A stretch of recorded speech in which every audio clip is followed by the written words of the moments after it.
Yeah, right now I'm going to do a quick video of this 2012 giant Trance with a BBSHD 1000w e-bike kit. I just got this battery. It's a 20 amp hour 52 volt battery, and I've done 1200 miles on this kit, or 1200 kilometers on this kit. But I had Eagle batteries before off of a weed trimmer, 2.5 amp hours. I had two of them, and so total of 5 amp hours.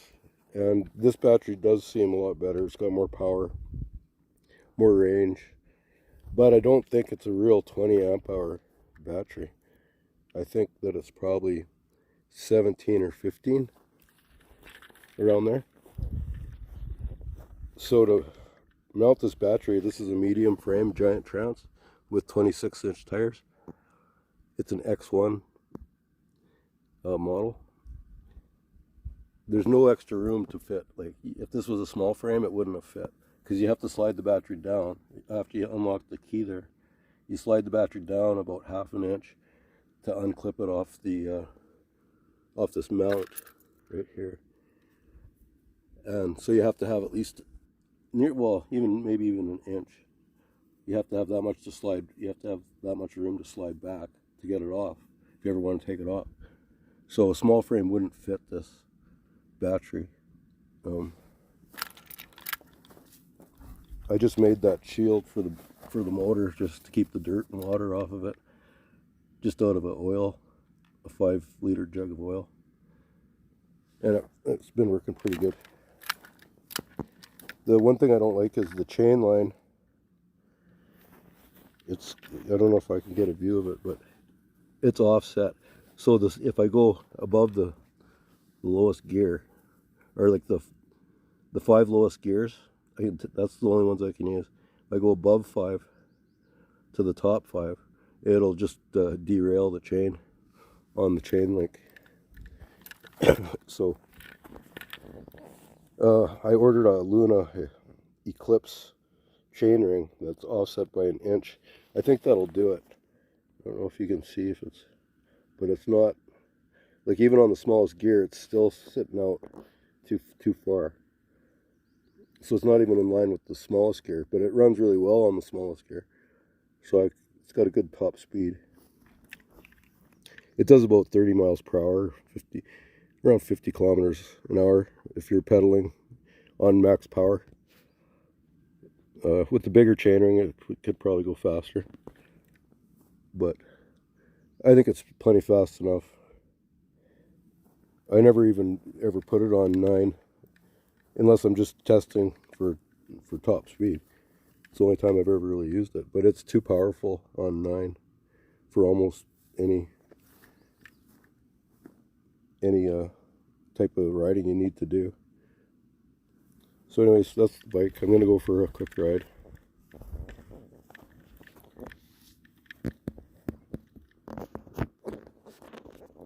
The dog wants to go, and I want to go for a ride.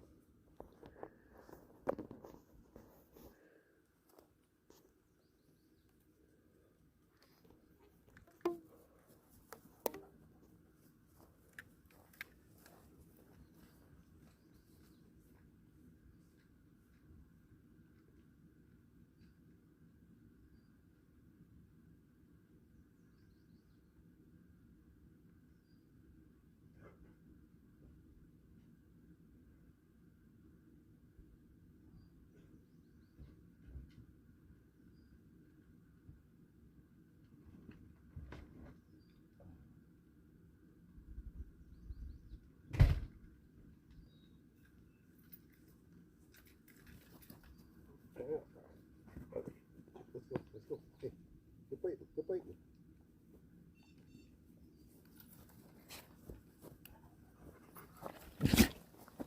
Yeah, I just had to grab her leash. Whenever I cross roads and stuff, I like to get control of her. Or if you see an animal, I usually chain her up first, because she'll try to chase almost anything. And if she catches it, she'll fight with it. She's not scared of anything. Let's go, Roxy. Right now I'm just in, actually I gotta change gears. I'm gonna go up to the fifth cog, the fifth gear on the cassette. And I'm just on power 1.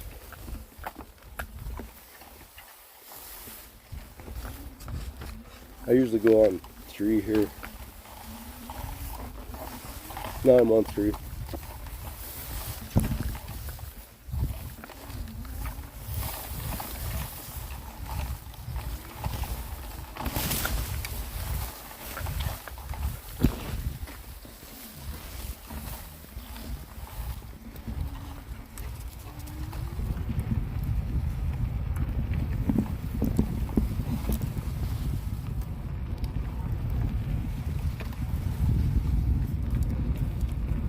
So right now, I've got 51.3 volts when I'm not pedaling.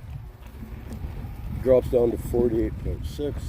I'm trying to get it down where it rests at 50.4, which is half. Should be half capacity on a 52 volt battery.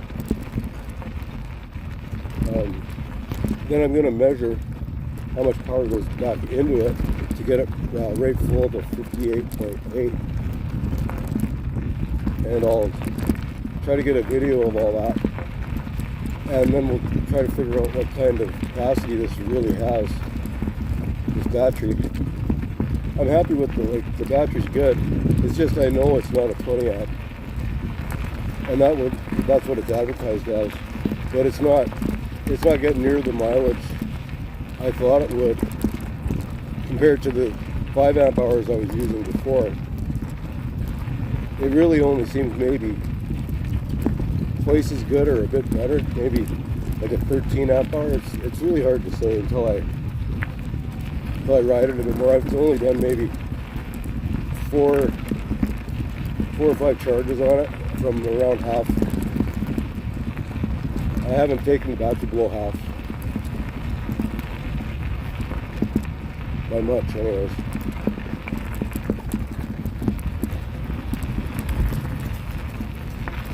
So I'm going to go up the top gear here. I think it's an 11 tooth. The smallest one's an 11 tooth.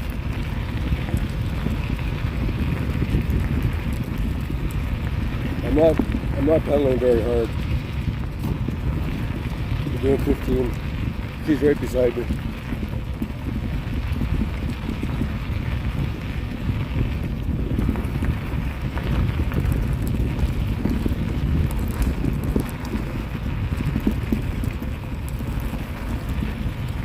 So yeah, when I'm pedaling right now, it's using 310 watts, between 320 and 280 to go this fast with almost no effort.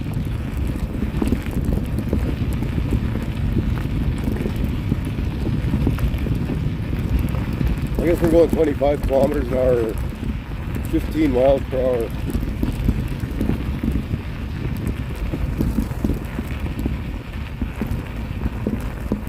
Yeah, I'm going to use a kilowatt meter once this thing's down to 50.4 volts at rest. So after you shut it down, after you ride, if you go back to it about 30 minutes later, it would be half a volt higher, like 0.5 higher than it was when you turned it off.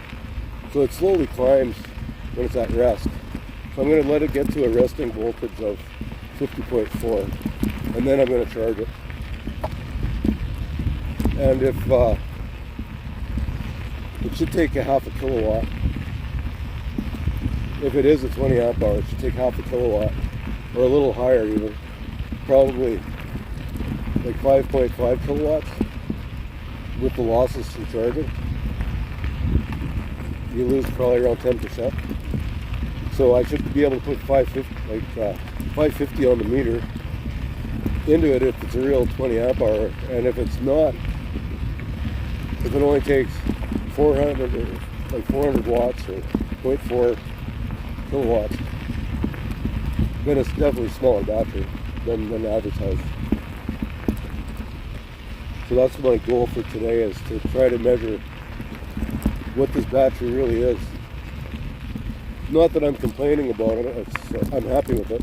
It was only $300 on Amazon, that's Canadian. So that's like $200 American. It's pretty cheap. And that's shipping included. It took about 3 weeks to get it. And the tracking was a little bit sketchy at first. I didn't think they even shipped it, because the tracking number didn't work at all. And they ended up giving me a completely different tracking number after I complained a little bit about it. But it did show up. I took the battery apart. I looked at the cells. They're ISR 18650s. They're pink. I couldn't find much data on the internet. Like, they're not Samsung or any of the big brands. So it's probably just a Chinese copy of something. And I don't know if the cells are 3,000 milliamps or if they're 2,000. It's hard to find any reliable data on these cells. I looked for a while. But I think the battery does charge right up to 58.8. I haven't taken it right down to 42 volts. And I don't think I even can. I think if this BMS will set it down, or the controller on the bike. But right now we're at 51.0. Let's see when I'm not pedaling. I'll see if it climbs a bit. Yeah, it's 51.1. So I don't know how far I can go, really, to get it to rest at 50.4, probably not much further. And when I took the battery apart, I took the bracket apart that attaches to the frame that the battery clips onto, and the wires on the battery were 12 gauge, which is good. But the wires in the plate that attaches to the frame that clips to the speed controller on the bike, it only had 14 gauge, so I've got to unsolder those things and put on some heavier cable. And it's only like a foot of cable, but I want to have at least 12 gauge from the right from the start of the system, right from the battery all the way through. I don't want to have 14 gauge screwing it all up and making it so I can't run as many amps. Like, I never even use the 9th speed on this controller. I always go 5 or lower. So I never see much over 1,000 watts on my screen. But I still want to have the cable there just in case I ever do use it, or I don't want something to burn up because I didn't change a foot of cable when I knew I should have. But I don't know where my dog went now. She's got to be around here.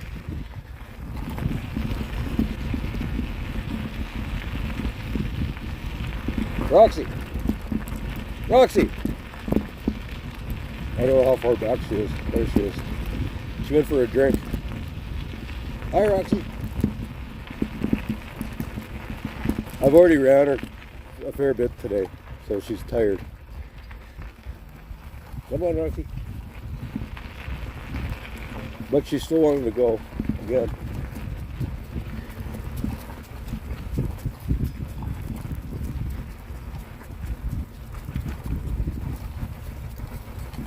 So to mount this motor to the frame, it wasn't super easy. I had to buy an adapter from Luna Cycle for the bottom bracket.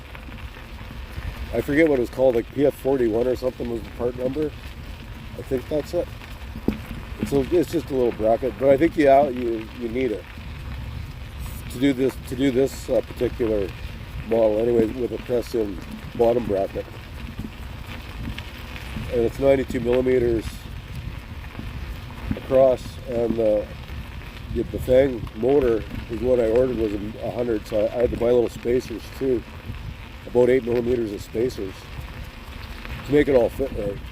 And even at that, when I first put it together, when you were giving it throttle, it would bounce up and hit the frame. Like it would basically hang there, and it would go from the torque of the motor. It would pull the motor up to the frame, and then it would stop. The motor would keep going, but the motor would stop, lifting up, and would just hit the frame and stop, and the bike would keep going. But it would kind of bang into it. So I put a piece of plastic there where it was hitting, and then I made some little tabs on I pulled the bolts out of 2 spots on the motor, and then put these tabs on it, put the bolts back in, holding the tabs on, and then I zip tied the motor up to the frame. So it's been really good since I've done that. It doesn't jump at all. It's been good. So it's been on there for probably 1,000 kilometers now, and it hasn't gone anywhere. It stays right where I zip tied it to. So it's a fairly good repair, I'd say, if you're not doing real hardcore riding. But the zip ties might break if you're really banging on it, if it's bouncing around. But it's for trail rides and stuff, and commuting around the city. This would be all you need to do. And it wasn't very hard. I used some of those straps that have a bunch of holes. They have like a big hole and a little hole. It's just strapping, and I just cut one big hole and one little hole on each piece, so that one piece would be a big hole and one was a little hole. The little hole went to the bolt on the motor, and the big hole's for the zip tie. I'll try to get a video of it for anybody that's interested, because it is a decent fix, and it has been reliable. So anybody that has a press fit bottom bracket might want to do that. And my only other issue now is I'm waiting for this Luna Eclipse chainring, and it should be here by Friday, like around 5 more days. And then I should have the ability to use all 10. It's a 10-speed bike. It was a 30-speed, but when you put the motor on, you lose the other 2 chainrings. Sprockets. So you just have the big one. And right now I believe this one's a 42, and the Luna Eclipse is a 42, so everything should fit. I don't think it's going to hit the frame at all. Some people have problems with it hitting the chainstay because it's too much of a drop, but I think this one can handle the full inch that it is, and I think it'll be just about right. So I can the chain should be almost in line with the center of the cassette. Hopefully it is, and then I can use all 10 gears, and I'll be done building this bike and just enjoying riding it. So right now I'm at 50.8 volts, and it'll probably climb from there, so I gotta go a little lower. I'm gonna give it some more throttle here. Just try to burn up the battery. Burn off this acid that I don't want.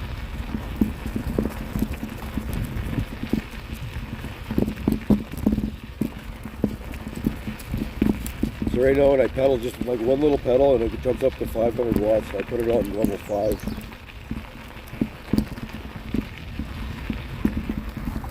Come on, Roxy.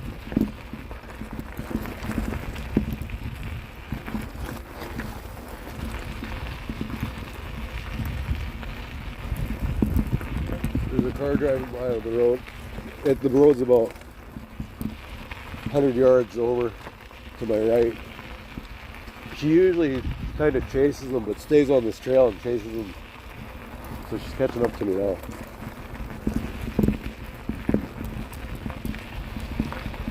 At least she doesn't go right on the road chasing me. There she goes. Now I'm going to pick up the speed.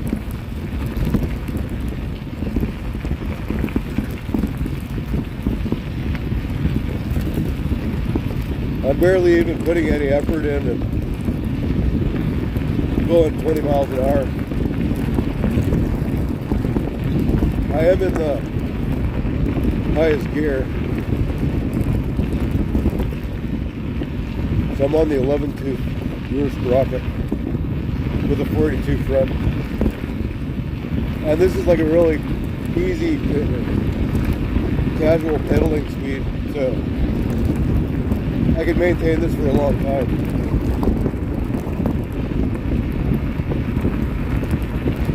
So this kit really does go. I honestly don't think you need 1,000 watts for my type of riding. You could probably, like even with what I was just doing, I was only putting out 500. I'm slowing down for Roxxi. She's behind me by 100 yards now.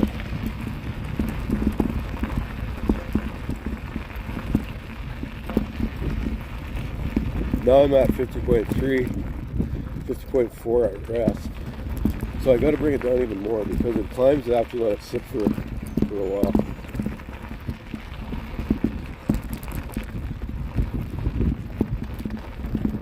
But I am overall pretty happy with this thing.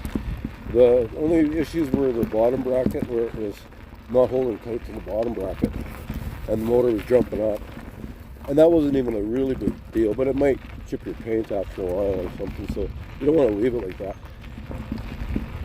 And then the chain, the chain line, that's the other issue. And with the battery issue is I don't think it is a 20 amp hour. And I'm not going to complain to the person I bought it from because it was a pretty good price. Even if it's only a 13. I'm not going to complain about it. But it's not a 20. I wish they'd just tell you the truth. And I still would have bought it for the price I paid. But overall, I would say building a full suspension bike with a Bafang 1000 isn't a bad idea. I've been pretty happy with it. It gave this bike a new life. I bought this bike brand new, and it's a really good bike. It always has been. It's never given me any problems at all. So I'm almost home. I'm going to see if they had already jumped to 50.6, so I might have to go just a bit further. It's at 50.6. You want to go keep going, Roxy? I think she does. She's not too tired yet. We'll just do a little loop around here. I don't like going that way because then I'll hit the road, and she never listens around the road. Okay, come here. Come on.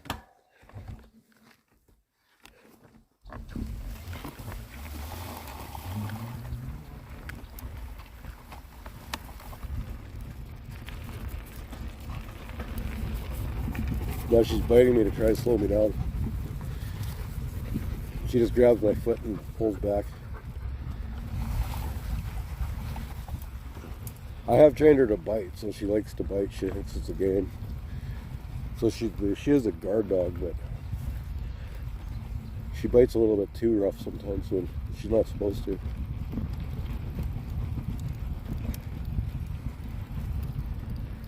But you can't really give her crap for biting because that's her job.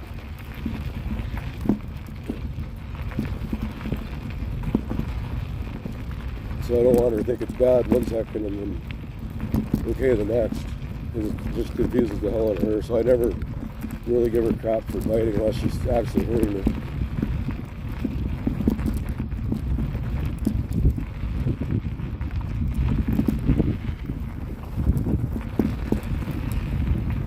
Now it's at 50 or 40. Well, when I pedal, it's at 47.8, 50.3 when I stop.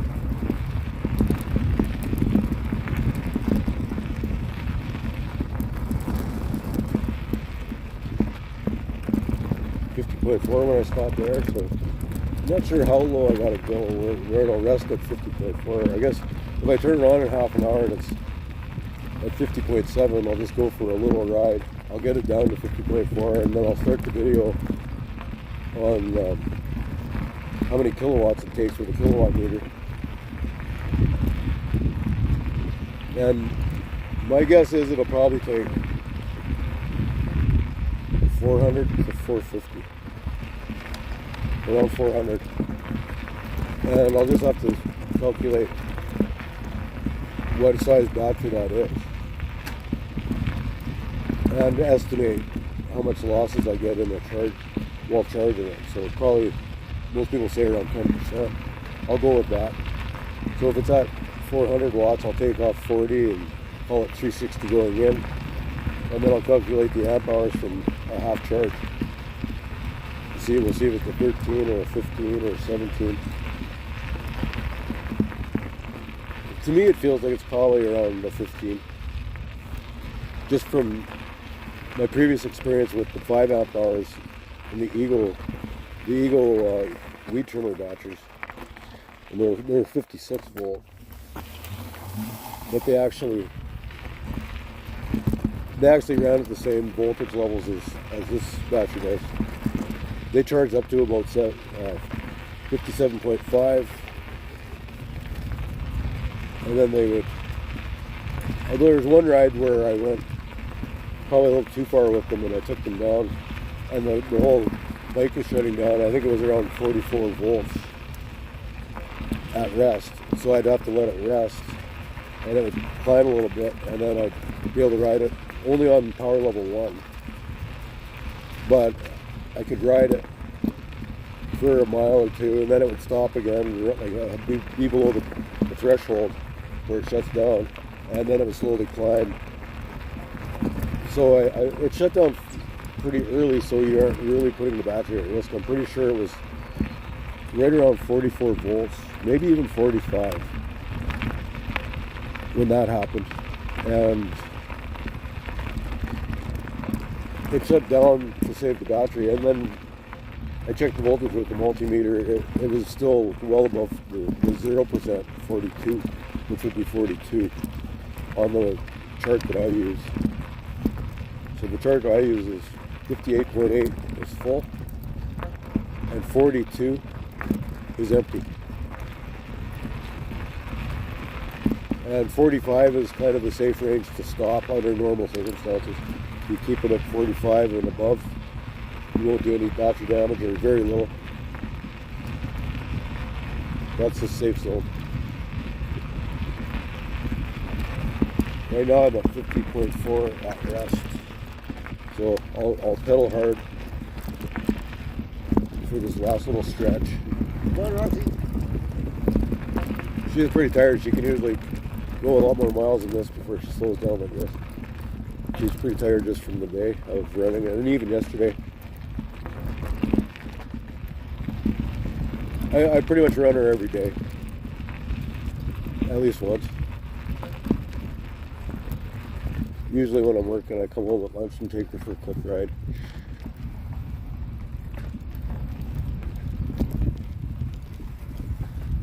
And it keeps her pretty happy.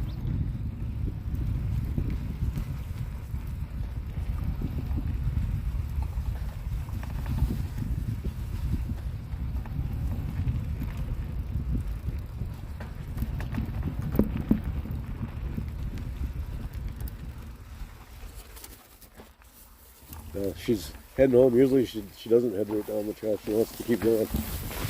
She's tired now.